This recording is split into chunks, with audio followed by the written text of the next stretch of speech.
Il n'y a aucune alliance durable. En fait, il n'y a eu aucune alliance ni aucune amitié qui a commencé du premier jour au dernier jour. Tout était remis sur la table, les cartes étaient rebattues. Il y a des gens, moi au début, par exemple, Olivier, c'était très compliqué. On était vraiment en duel, on s'affrontait énormément. Bonjour Télé 7 jours, c'est Anaïs. Et Marlène. On va vous parler de la nouvelle saison des traîtres. Quand vous preniez beaucoup de place, que vous étiez assez grande gueule, soit vous faisiez peur aux traîtres si vous étiez loyaux, soit vous étiez vite démasqué si vous étiez traître.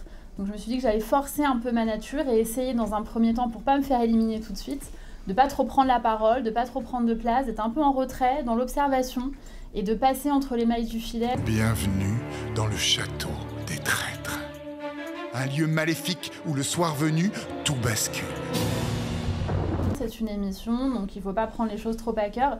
J'ai toujours trouvé ça un peu ridicule, les candidats qui pleuraient, qui s'énervaient, qui étaient excessivement touchés quand quelqu'un était éliminé. Et en fait, j'ai fait tout ça parce qu'on se prend vraiment, il y a quelque chose de très addictif.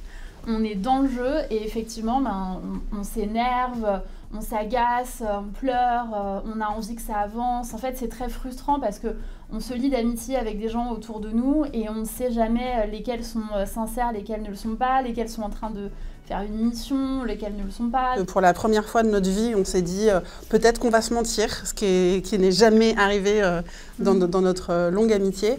Par contre, le seul truc qu'on s'était dit, c'était qu'on se prévenait à l'avance si on avait des suspicions, voilà, d'être vraiment dans la transparence. Mais c'était difficile et je ne sais pas si je recommanderais à quelqu'un de venir en couple ou avec son enfant ou avec... C'est un bon test. Ouais. Hein, c'est un bon test pour vérifier que votre amitié, votre couple ou votre relation est bien saine et bien solide. Nous, ça nous a encore plus rapprochés. Parce qu'en fait, nous, on a vraiment pris du recul par rapport aux choses et vrai. on s'est pas blâmé l'une l'autre. À chaque fois, on a essayé vraiment de réfléchir sur nous, notre comportement, ce qu'on avait fait, etc. Et puis, on s'était quand même mis le truc de on vote jamais l'une contre l'autre. Oui. On s'élimine pas. Et c'est vrai que c'était une force parce que ce jeu est assez incroyable.